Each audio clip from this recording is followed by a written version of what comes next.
mais um mergulho profundo aqui no Artes Podcast Rocks. Opa! Onde ouvir aprender. É isso aí. A gente vai desbravar um território cheio de mistérios e, vamos combinar, um tanto sinistro. Alemanha nazista. Rapaz. Mas calma! Não é aula de história, tá? A ideia é mergulhar de cabeça nos arquivos que você mandou pra gente. Que é isso aí. E tentar entender duas coisas que, à primeira vista, parecem mundos à parte.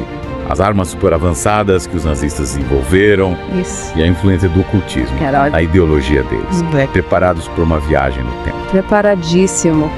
Isso, Prepare-se para se surpreender. A gente vai desmistificar algumas ideias. olha só, Separar o fato da ficção. que legal. Quem sabe até descobrir algumas conexões que você nunca imaginou. Então, bora lá.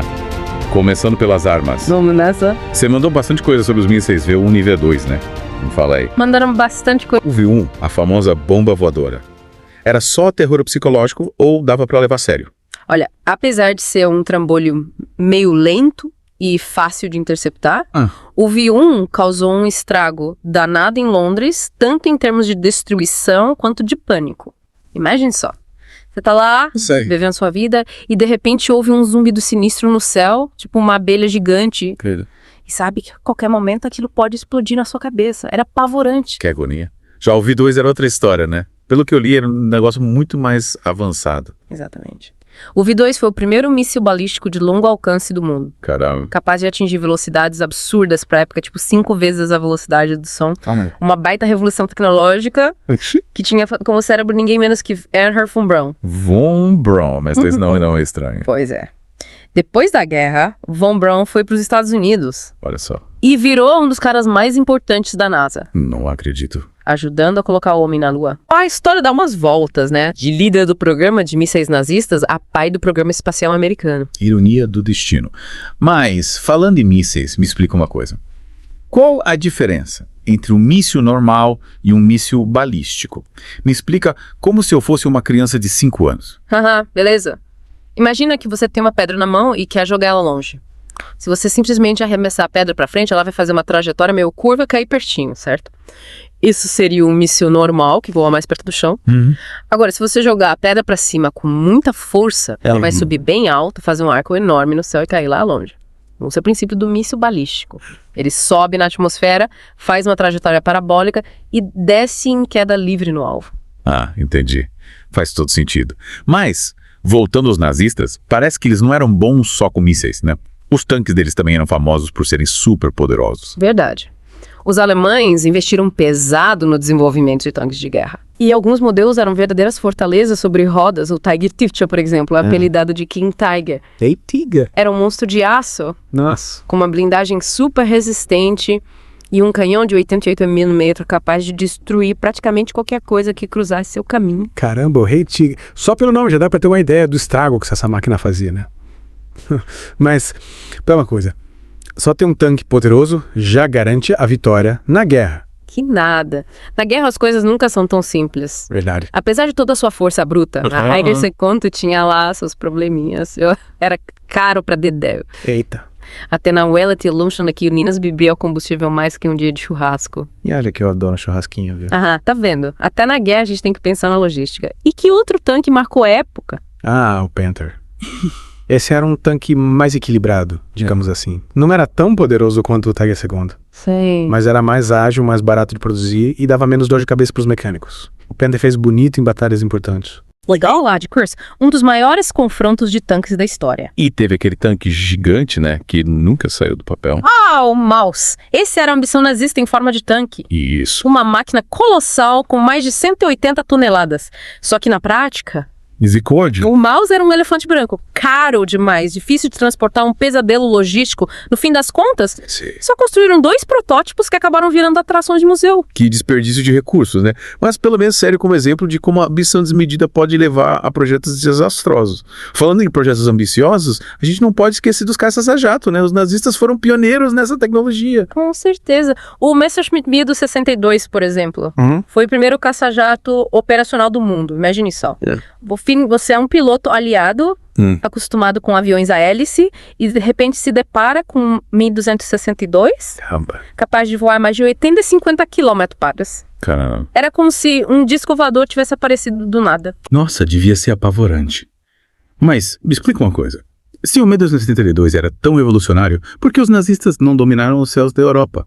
Boa pergunta. É que, como tudo na vida, o Me-272 não era perfeito. Os motores, apesar de potentes, eram instáveis e davam pane com frequência. Puts. Além disso, a produção era complicada e demorada e os nazistas não tinham recursos suficientes para produzir o Me-262 em massa. E pra pilotar um negócio desses devia ser preciso ter muita habilidade, né? Sem dúvida, o Me-262 exigia pilotos altamente treinados, capazes de lidar com velocidades e manobras nunca vistas antes. Não. Afinal, não era só sentar no cockpit e sair voando, né? Era preciso dominar uma tecnologia completamente nova. E, pra piorar a situação, parece que até o Hitler meteu o bedelho no projeto, né?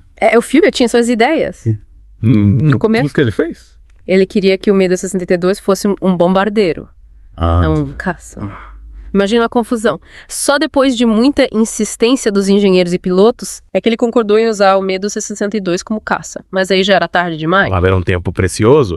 E além do Me-262, teve algum outro caça-jato que marcou época. Teve o Heinkel 162, Auswerk, um caça-leve que era quase descartável. A ideia era ter um avião barato e fácil de produzir, Interessante. que pudesse ser usado por pilotos com pouco treinamento. Mas, Assim como o Me-262. Entendi. O Me-262 chegou tarde demais para mudar o rumo da guerra. Parece que os nazistas tinham a queda por projetos ambiciosos que no fim das contas não deram muito certo, né? A gente vê esse padrão em várias áreas. Yeah. Não só na tecnologia militar. Mas voltando aos caças a jato. É importante lembrar que, apesar de não terem vencido a guerra para os nazistas, eles mudaram para sempre a história da aviação. Depois da Segunda Guerra, os caças a jato se tornaram o padrão em todo o mundo e a tecnologia desenvolvida pelos alemães serviu de base para a aviação moderna. Ou seja, mesmo na derrota, os nazistas deixaram sua marca no mundo. E por falar em legado nazista, acho que chegou a hora de a gente se aventurar em um território ainda mais obscuro, o ocultismo. Você mandou uns arquivos bem sinistros sobre esse assunto, hein? Parece que os nazistas não eram só fanáticos por tecnologia, mas também por misticismo e ocultismo. Pois é.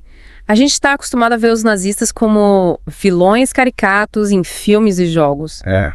Mas a verdade é que a ideologia deles ia muito além do ódio e da violência. Eles tinham toda uma base filosófica, digamos assim, que misturava elementos de misticismo, ocultismo e interpretações distorcidas da história da mitologia. E como essa salada mística se traduzia na prática? De várias maneiras, eles usavam símbolos antigos, como a suástica, para evocar poder e ancestralidade. Criavam rituais e cerimônias para fortalecer o espírito de grupo e a lealdade ao regime. E, claro, distorciam a história e a mitologia para criar uma narrativa que justificasse suas ações. E a mitologia germânica teve um papel importante nisso tudo, né? Com certeza. Os nazistas eram obcecados pelas lendas e sagas nórdicas e usavam esses mitos para criar uma aura de superioridade racial e de um passado glorioso para a raça ariana. Eles acreditavam que os antigos germanos eram guerreiros imbatíveis, descendentes de deuses e heróis, e que eles, os nazistas, eram os herdeiros dessa tradição. E o Himmler, aquele cara sinistro que comandava a SS, era o mestre de cerimônias dessa salada mística toda, né? Himmler. Esse era fã número 1 do ocultismo. Ele via a SS como uma ordem sagrada, tipo os Cavaleiros Templários, sabe? E ainda tinha a fixação dele pelo Santo Graal. Espera aí, o Santo Graal. Aquela taça mágica da lenda do rei Arthur. Essa mesma. O Himmler acreditava que o Santo Graal era um objeto de poder místico. Mágico. Capaz de dar imortalidade e poderes sobrenaturais. Isso. Ele organizou várias expedições pelo mundo em busca do Graal. Sério? Gastando tempo e recursos que seriam muito mais úteis na guerra. Parece piada, né? Mas pra eles era tudo muito sério. E como?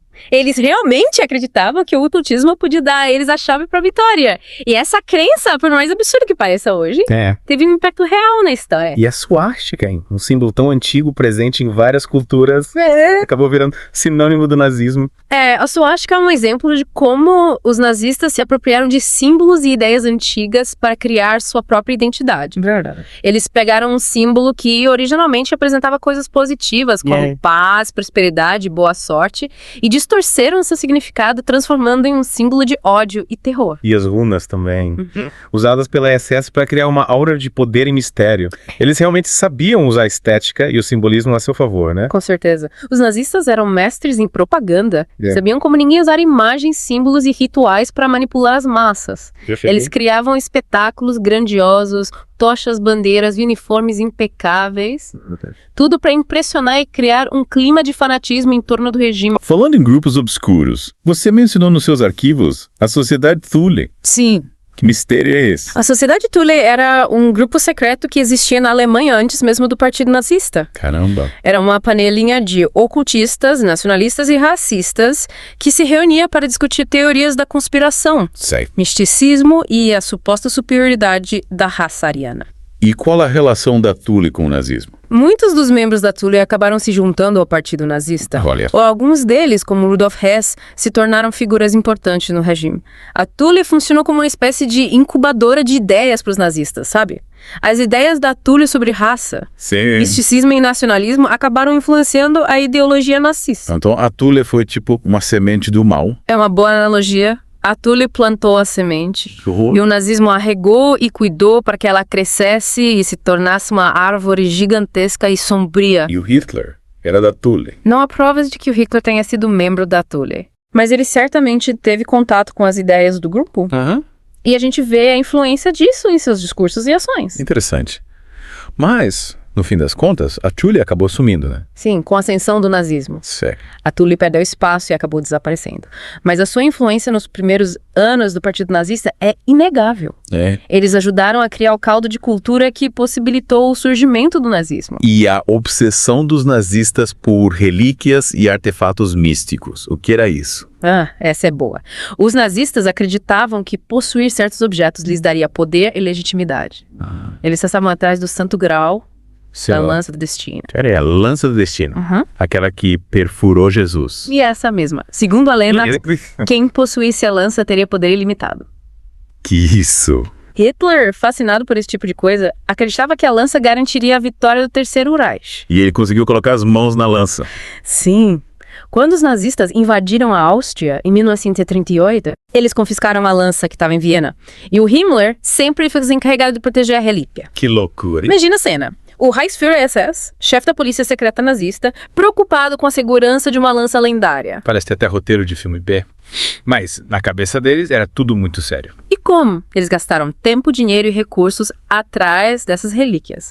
É mais uma prova de como o misticismo e o delírio de grandeza contaminaram a cúpula nazista. E a NERB. Que raios era essa organização? A NERB era uma instituição de pesquisa criada pelos nazistas, mas na verdade era mais uma ferramenta de propaganda e controle ideológico. Eles distorciam a história, a arqueologia, a antropologia, tudo para tentar provar a superioridade da raça ariana. E o que eles faziam? Eles organizavam expedições para lugares como o Tibete, escavavam sítios arqueológicos na Alemanha, faziam experimentos, tudo com o objetivo de encontrar provas da sua ideologia doentia.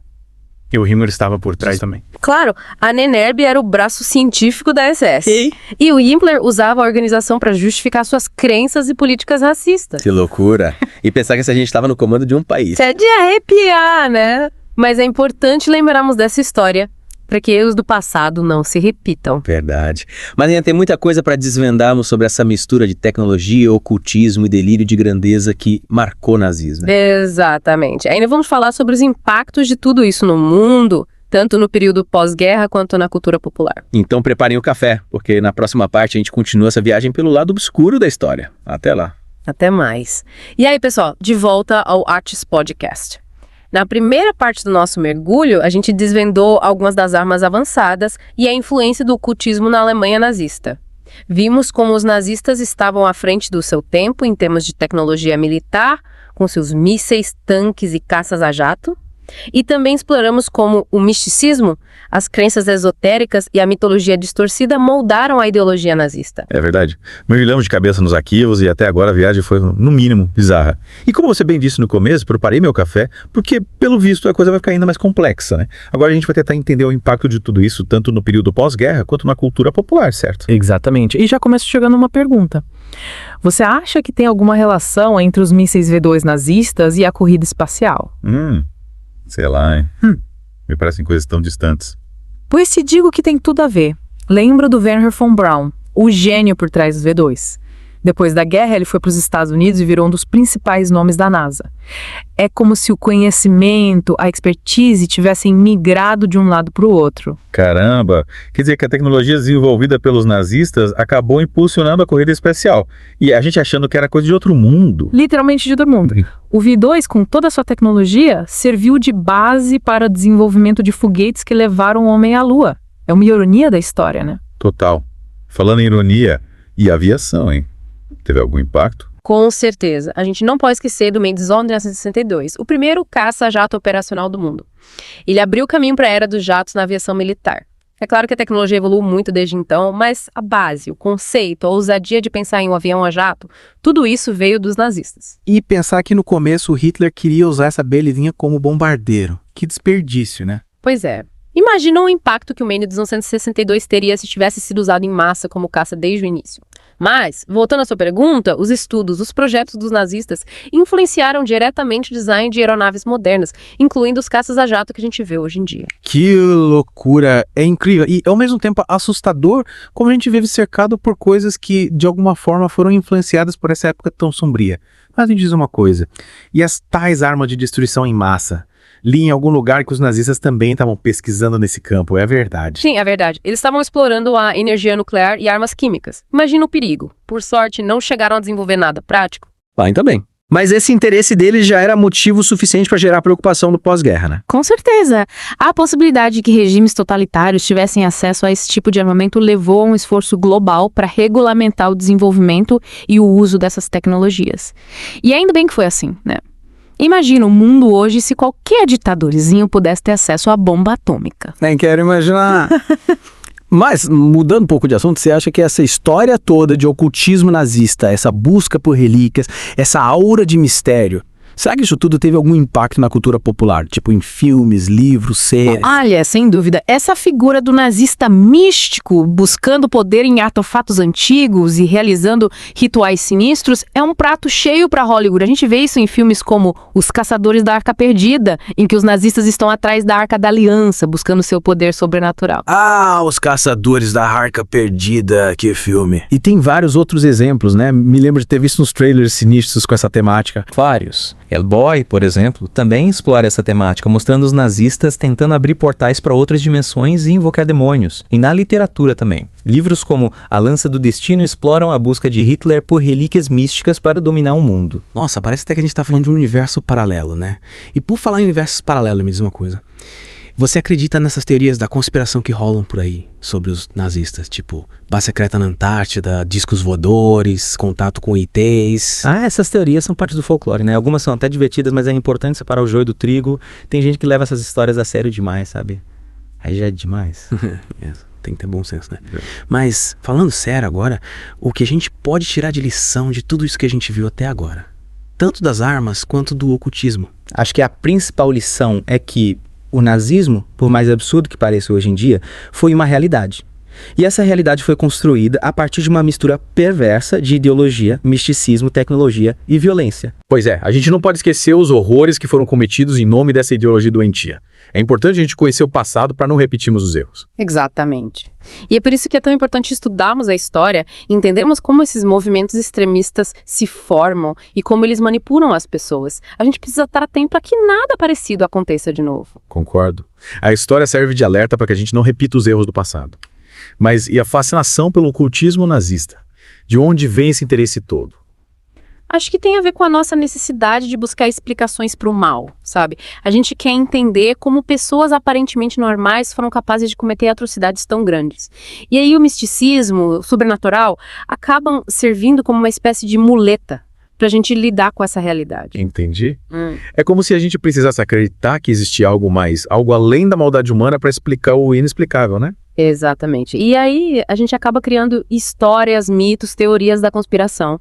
É uma forma de tentar dar sentido ao caos. Faz sentido. Mas é importante separar o joio do trigo, né? Não podemos deixar que o fascínio pelo ocultismo nos segue para a realidade do que foi o nazismo. Com certeza. É fundamental analisarmos a história com senso crítico, separar os fatos da ficção e não perder de vista o contexto histórico e social em que tudo isso aconteceu. A NEB é um bom exemplo disso, né? Uma organização que se dizia científica, mas que na verdade era só uma fachada para justificar as atrocidades do regime. Isso mesmo. A NERV distorcia a história, a arqueologia, a antropologia.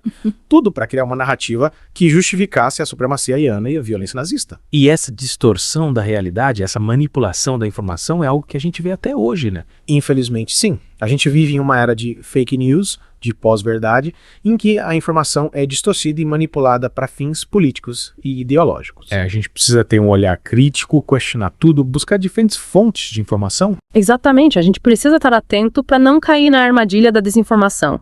É fundamental ter um pensamento crítico, saber filtrar as informações que recebemos e buscar a verdade. Estudar história, entender como a propaganda e manipulação foram usadas no passado, pode nos ajudar a identificar e combater essas práticas no presente. Sem dúvida, a história é uma ferramenta poderosa para nos ajudar a entender o mundo em que vivemos e a construir um futuro melhor. E por falar em futuro, o que mais a gente pode aprender com o estudo do nazismo? Acho que uma das lições mais importantes é a necessidade de defendermos a democracia, a liberdade e os direitos humanos.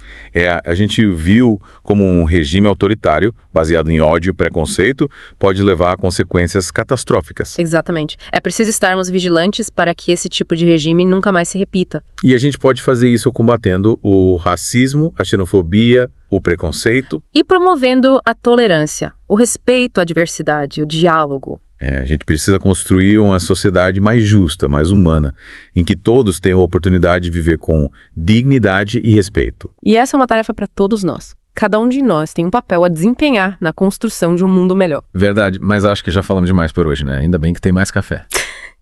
Deixa o café pronto, que na próxima parte a gente finaliza esse mergulho explorando outras facetas do nazismo. Combinado. Até a próxima, pessoal. E aí, pessoal? De volta para a última parte do nosso mergulho no lado obscuro da Alemanha nazista aqui no Artes Podcast, onde ouvir e aprender. Nas partes anteriores, exploramos as armas avançadas, o ocultismo, o impacto no pós-guerra e até a influência na cultura pop. Que viagem. Pois é. Vimos como a tecnologia, a ideologia e o misticismo se misturaram de forma bizarra durante o regime nazista, criando um capítulo sombrio da história. E agora, para finalizar, vamos mergulhar ainda mais fundo nesse lado obscuro e entender como os nazistas distorceram a história, a ciência e a cultura para justificar suas atrocidades. Você mandou bastante material sobre isso. Mandei mesmo. E confesso que fiquei bem perturbado com algumas coisas que li, tipo essa NERB, essa tal instituição de pesquisa. Que negócio sinistro. A NERB era comandada pelo Heinrich Himmler, aquele cara obcecado por ocultismo que a gente já falou. E a missão da NERB era encontrar provas da superioridade da raça ariana e justificar a ideologia nazista. Só que, em vez de ciência de verdade, eles faziam pseudociência, sabe? Distorciam fatos e inventavam teorias. Mas quando eles faziam isso, que tipo de pesquisas eles faziam? Eles organizavam expedições para lugares remotos, tipo Tibete, em busca de artefatos e civilizações antigas que pudessem comprovar suas teorias delirantes.